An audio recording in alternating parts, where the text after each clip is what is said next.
नमस्कार मित्रों। जैसा कि हमने देखा है, श्रीमद् भगवद गीता बड़ी मनोवैज्ञानिक बुक भी है, मनोवैज्ञानिक किताब भी है।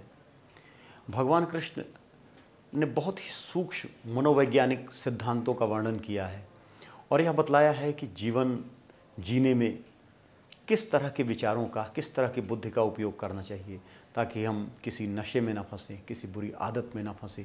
2 श्लोक हम देखते हैं, उसके बाद हम आते हैं उनकी व्याख्या पर।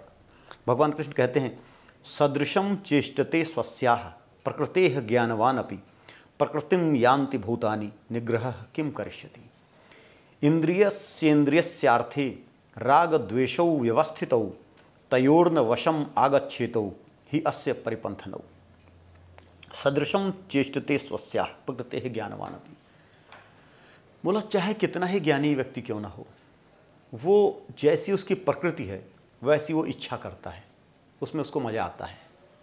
ज्ञानी से ज्ञानी व्यक्ति भी कुछ पैसे कमाने की इच्छा होती है तो पैसे के बारे में सोचने लगता है, पैसे से मिलने वाले फल के बारे में सोचने लगता है। उसको अच्छा लगता है कि यार मैं ये काम कर रहा हूँ, इतने पैसे आ जाएंगे, फिर इतने पैसे आ जाएंगे तो फिर मैं इससे बड़ा घर ले लूँगा, ये गाड़ी चेंज करनी है मुझे, इसको यहाँ इन्वेस्ट करूँगा, ये पैसे यहाँ इन्वेस्ट किए हैं वहाँ से इतना रिटर्न आ जाएगा, फिर इससे मैं ये काम कर लूँगा। तो इस तरह से व्यक्ति क्या होता है कि अपने आप को खुशी देने के लिए इस तरह के थॉट प्रोसेस को अपने दिमाग में लाता है और हर उसका थॉट प्रोसेस उसके लालच को बढ़ाता जाता है। केवल पैसे के बारे में नहीं, किसी लड़की के बारे में हो गया, किसी अपनी आदत के बारे में हो गया। व्यक्ति जितना ही उसके बारे में सोचता है और सोच सोच के रस प्राप्त करता है, उतना ही व्यक्ति उसमें फंसता जाता है। इच्छाओं का एक ऐसा जाल बुनता जाता है, व्यक्ति को उसके अंदर फंसता जाता है। जब वो पैसे के बारे में सोचता जाता है और जब उसे पैसा नहीं मिलता तो दुखी हो जाता है, कभी गलत काम भी कर देता है। उसके लिए प्रयास करता जाता है, उसे पैसे मिल गए, उसको इन्वेस्ट करता है, फिर और बड़े पैसे के पीछे भागता है, फिर और बड़े पैसे के पीछे भागता है और ऐसा करते करते वो अपनी इच्छाओं के जाल में फंस जाता है। कोई व्यक्ति जो सिगरेट पीता है या शराब पीता है, उसको मज़ा आता है, पहले 2 पैग लेता है, फिर 4 लेता है, फिर 8 लेने लगता है। फिर कभी कभी उसको ऐसा लगता है कि यार वो इनके जाल में फंस चुका है और वो उसके छोड़ने का प्रयास करता है। पहली बात तो उसने चीज़ों को बुला बुला कर, पकड़ पकड़ कर अपने दिमाग को उसकी आदत डाल दी। जब उसकी आदत नहीं थी, उसको सोचने में उसको रस मिल रहा था, उसको पान करने में, उसको खाने में उसको रस मिल रहा था, आनंद ले रहा था वो, और अब उसके दिमाग को, उसके शरीर को उसकी आदत पड़ चुकी है। अब उसकी आदत पड़ चुकी तो व्यक्ति कहता है, समाज कहता है, लोग कहते हैं यार बुरी आदत है, इसको छोड़ दो। कुछ लोग सही सलाह देते हैं, वो कोशिश करता है, वो सोचता है कि आज के बाद मैं शराब नहीं पीऊँगा। 1 दिन नहीं पीता, 2 दिन नहीं पीता, 3 दिन, 4 दिन, उसके बाद बलात् हठात वो 1 दिन शराब पी लेता है। क्योंकि भगवान यही कह रहे हैं कि प्रकृतिम यान्ति भूतानि निग्रह किम करिष्यति। जो आपकी प्रकृति है, आप उसी हिसाब से कार्य करोगे और उस प्रकृति को आपने ही पाल पोस कर बड़ा किया है। जो आदत आपकी है पैसे कमाने की, जो आदत शराब पीने की है, जो आदत आपकी ईगो बढ़ाने की है, उसको ही आपने ही पाला है, पोसा है। किसी और ने पाला पोसा नहीं है। आपको मज़ा आ रहा था, उस मज़ा आने के लिए आपने बहुत सोचा, बुला बुला के, पकड़ पकड़ के। कहीं शांत बैठे हो फिर आप सोचने लगे, कहीं शांत बैठे हो फिर करने लगे। अपने ईगो को इसी तरह आपने सोच सोच कर, बुला बुला कर, अपनी कल्पना कर करके उसको इतना बड़ा कर लिया है। और अचानक एक दिन अगर आप ये सोचते हो कि मैं इसे छोड़ दूंगा, तो ये आपकी गलतफहमी है। आप उसे नहीं छोड़ सकते। आप निश्चित ही इस काम में असफल हो जाओगे, क्योंकि आपकी प्रकृति है, आपकी नेचर है। आपने इस नेचर को बना लिया है और उस नेचर के अगेंस्ट आप काम नहीं कर सकते। उस नेचर के अगेंस्ट काम करोगे तो क्या होगा? आपको असफलता मिलेगी। आप सोचोगे कि मैं शराब नहीं पीऊँगा और फिर आप शराब पी लोगे। जब पी लोगे तो आपको ग्लानि होगी। एक तो इस बात की ग्लानि होगी कि भाई मैंने शराब पी ली। दूसरी बात आपको इस बात की ग्लानि होगी कि मैंने प्रतिज्ञा की थी और मैं अपनी प्रतिज्ञा पूरा नहीं कर पाया। आपका अपने ऊपर से विश्वास उठने लगेगा, आपकी संकल्प शक्ति के ऊपर से विश्वास उठने लगेगा। जब आपको खुद धीरे धीरे पता चल जाए, अगर 1 बार असफल हुए, 2 बार हो गए, 3 बार हो गए, 4 बार हो गए, एक समय ऐसा आ जाएगा कि आप पूरी तरह से असफल होके नशे के आदी हो चुके होगे, उसके अंदर गिर चुके होगे, आपका खुद पर से भरोसा उठ जाए। अगर किसी व्यक्ति से दूसरे का भरोसा उठ जाए तो उस व्यक्ति का कुछ नहीं बिगड़ा, लेकिन अगर किसी व्यक्ति का खुद से भरोसा उठ जाए तो उसका सब कुछ बिगड़ गया। दूसरे का भरोसा व्यक्ति अगर अपने आप में उसका भरोसा नहीं बिगड़ा है, नहीं ख़त्म हुआ है, तो वो जीवन में दोबारा उठकर खड़ा हो सकता है और दुनिया का भरोसा जीत सकता है। लेकिन अगर किसी व्यक्ति का खुद का ही अपना भरोसा टूट गया हो अपने ऊपर से, तो दुनिया का कोई व्यक्ति उसको भरोसा नहीं दिला सकता, वो जीवन में कभी खड़ा नहीं हो सकता, वो बैठ ही जाएगा। ऐसा इसलिए होता है क्योंकि जिन कामनाओं को, जिन इच्छाओं को आपने पकड़ लिया था, पाल पोस कर बड़ा कर लिया था, वो आपके अंदर चिपक गई हैं, वो आपकी नेचर बन चुकी है, वो आपकी प्रकृति बन चुकी है। और कोई भी कार्य अगर आप अपनी नेचर के अगेंस्ट करोगे, आप अपनी प्रकृति के अगेंस्ट करोगे, तो उससे आप फेल हो जाओगे उस काम को करने में, वो काम आप नहीं कर पाओगे।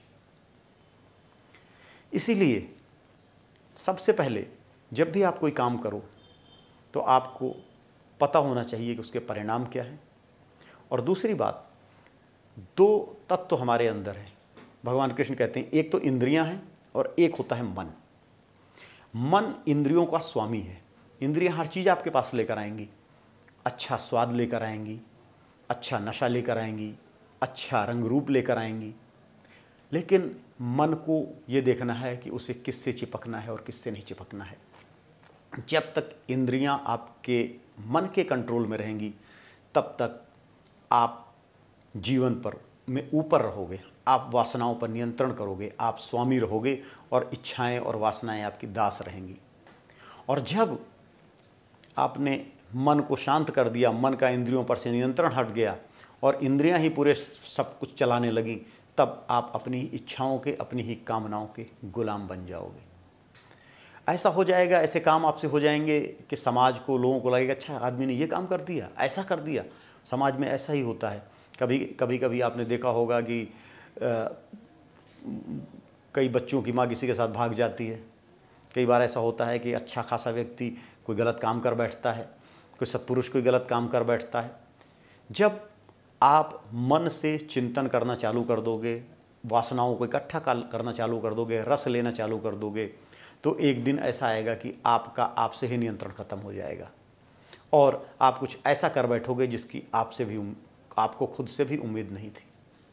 इसीलिए जीवन में जब भी आपको मज़ा आने लगे किसी काम में, तो सबसे पहले मन को एक्टिवेट करना है कि भाई मैं गलत डायरेक्शन में तो नहीं जा रहा हूँ, ये मेरी इंद्रियां मुझे कहाँ ले जा रही हैं, ये रस किन चीज़ों में मैं रस ले रहा हूँ, ये कितना रस मुझे मिल रहा है। भगवान श्री कृष्ण कहते हैं कि अगर आपने इंद्रियों को मन के कंट्रोल में रखा तो आप जीवन में सफल रहोगे, जीवन में आगे बढ़ते रहोगे। मन को अगर कंट्रोल में रखना है तो आपको मन को कंट्रोल में रखने के लिए जिस तरह से घोड़ों को कंट्रोल में रखने के लिए लगाम होती है, उसी तरह मन को कंट्रोल में रखने के लिए प्राणायाम है। अगर आप प्राणायाम करते रहते हो तो मन आपके कंट्रोल में रहेगा। इससे भी ज़्यादा अगर आपको मन कंट्रोल में रखना है तो मन को प्रभु के चरणों में लगा दो, प्रभु के श्री चरणों में लगा दो। इंद्रियां कुछ भी लेकर आएँ वो प्रभु के चरणों में लगा दो, और प्रभु के चरणों में जो भी पड़ जाता है वो अमृत हो जाता है। तब आप निमित्त मात्र भाव से उसका सेवन करते हो, आप उसमें रस नहीं लेते हो। और रस न लेते हुए अगर किसी चीज़ का आप सेवन करते हो तो कभी आप उसके आदी नहीं होते हो, कभी आपके उसके चक्कर में नहीं पड़ते हो। आप अगर ये सोचते हो कि मैं बहुत बड़ा संकल्प शक्ति से युक्त व्यक्ति हूँ और मैं चाहे ड्रग्स लेने लगूँ, मैं चाहे शराब पीने लगूँ, मैं चाहे किसी लड़की के चक्कर पर जिस दिन चाहूँ मैं छोड़ दूँगा, तो ऐसा नहीं होता है। क्योंकि आपकी अगर प्रकृति बन गई और प्रकृति के हर चीज़ प्रकृति के अधीन है। जैसे अगर ऊपर आपने पत्थर उछाल दिया तो वो नीचे गिरेगा ही गिरेगा, ये लॉ ऑफ नेचर है।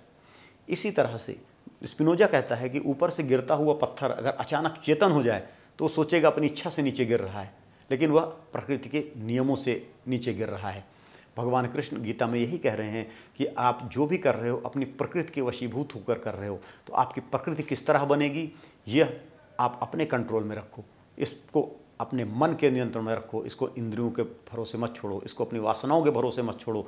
जीवन को, इस जो अमूल्य जीवन आपको मिला हुआ है, इसको केवल मज़ा लेने के लिए व्यर्थ मत करो, क्योंकि ये मज़ा आपको गुलाम बना देगा। मज़ा ऐसी कंडीशन में आपको ला देगा जहां आप जीवन को जी ही ना सकोगे। ऐसी कंडीशन में आप पहुंच जाओगे जहां आपके लिए एक एक दिन जीना दूभर हो जाएगा। इसलिए आप मन के नियंत्रण में रहो, तयोर न वशम आगच्छेतो, उन इंद्रियों के वश में नहीं आओ। इंद्रियों के वश में आपको नहीं आना है, आपको मन के कंट्रोल में इंद्रियों को रहना है। अरस्तु कहता है कि मन के नियंत्रण में, बुद्धि के नियंत्रण में वासनाओं की संतुष्टि ही पूर्ण जीवन का आधार है। जीवन में इच्छाओं की, कामनाओं की संतुष्टि भी जरूरी है, लेकिन नियंत्रण मन का होना चाहिए।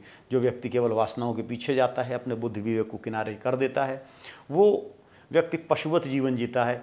इस लोक में भी, इस जन्म में भी उसकी दुर्गति हो जाती है और मरने के बाद भी दूसरे लोक में भी उसकी दुर्गति होती है। इसलिए व्यक्ति को जीवन में सचेष्ट रहना चाहिए और इस बात को ध्यान में रखना चाहिए कि जो कार्य कर रहा है, जिसमें उसे मज़ा आ रहा है, वो कार्य क्या है, क्या उसे गलत काम में मज़ा आ रहा है, उसकी परिणति क्या है। आपको चेक एंड बैलेंसेज रखने चाहिए।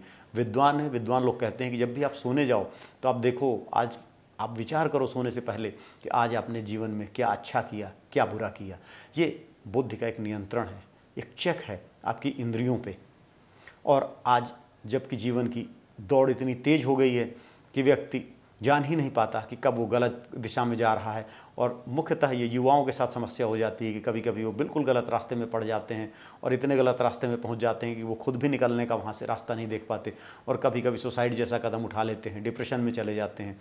इसके लिए सबसे मजबूत चीज़ यही है, भगवान कृष्ण गीता में बतला रहे हैं कि आपको इंद्रियों पर बुद्धि का नियंत्रण रखना पड़ेगा। जब आपको किसी काम में बहुत मज़ा आने लगे, दिन रात उस सोचने के में मज़ा आने लगे, उस काम को करने में मज़ा आने लगे, तो आप सोचो कि आप उसी तरह से उस जाल में फंस जा रहे हो जिस तरह चूहा अपने लिए बिछाए गए जाल में फंस जाता है रोटी को देख करके, जिस तरह से शेर जाल में फंस जाता है बकरी को देख करके। तो इंद्रियों ने आपके लिए एक माया जाल बना दिया है जिसमें आपका मन फंस जाएगा, और मन फंस गया और आपकी प्रवृत्ति उस तरह की बन गई तो वहाँ से निकलना आपके लिए असंभव हो जाएगा, बड़ा मुश्किल हो जाएगा। इसलिए मन पर नियंत्रण रखो, मन को काबू में रखो, इंद्रियों का स्वामी मन को बनाओ, मन को इंद्रियों का दास मत बनाओ। जीवन को इसी तरह से जीना है, तभी आप इहलोक और परलोक दोनों जगह सुख प्राप्त कर सकोगे। हरि ओम तत्सत।